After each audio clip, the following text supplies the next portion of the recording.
Bonjour, je m'appelle Angela Farias et aujourd'hui je vais vous parler de Napoléon Bonaparte et de sa légitimité de guerrière.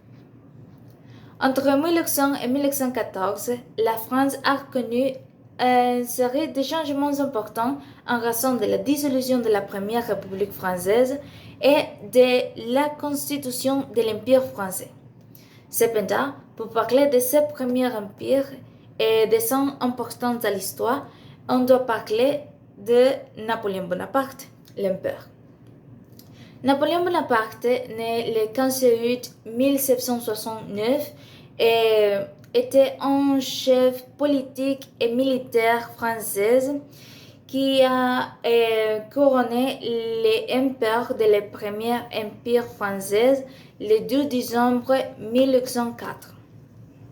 En tant que guerrier et stratège, Napoléon excellait sur les champs de bataille et a contribué à l'introduction de diverses stratégies militaires révolutionnaires qui lui ont donné des avantages tactiques sur ses adversaires et lui ont permis de remporter des victoires qui ont élargi le territoire de la France et son influence sur des autres pays.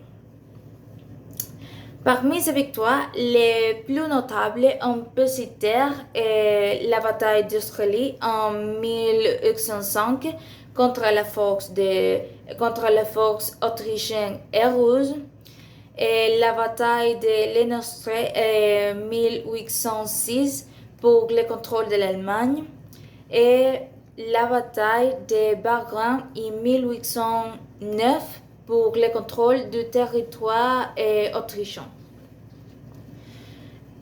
Non seulement Napoléon a réalisé des prouesses militaires, mais il est aussi un leader visionnaire qui a un impact significatif sur le développement politique, social, économique et technologique de la France pendant la durée de son mandat.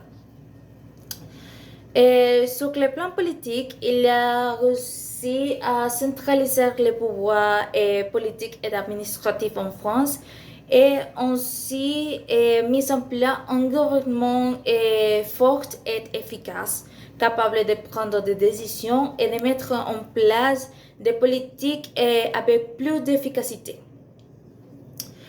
Sur le plan économique, des politiques de libre-échange ont été mises en place et l'industrialisation a été encouragée. Ce qui a permis une augmentation de la production et des échanges.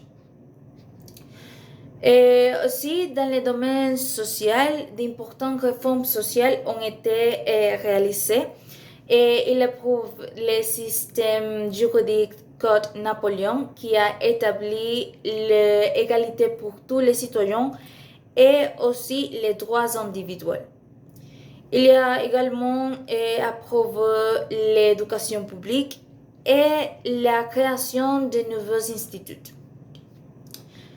Sur le plan technologique, des progrès technologiques ont été réalisés dans la fabrication d'armes et dans des domaines tels que la cartographie, la communication et la logistique de guerre, ce qui a un impact sur des autres secteurs comme le social et économique.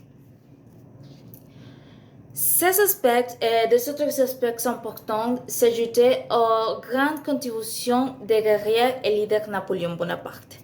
Mais malgré ces vertus, les batailles constantement ont fini par entraîner les conflits avec des autres pays européens, et ce qui a lui coûté sa démission après la défaite de Waterloo en 1815.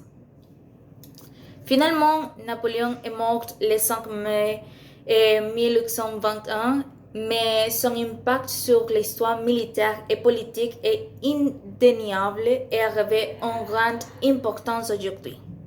Merci beaucoup.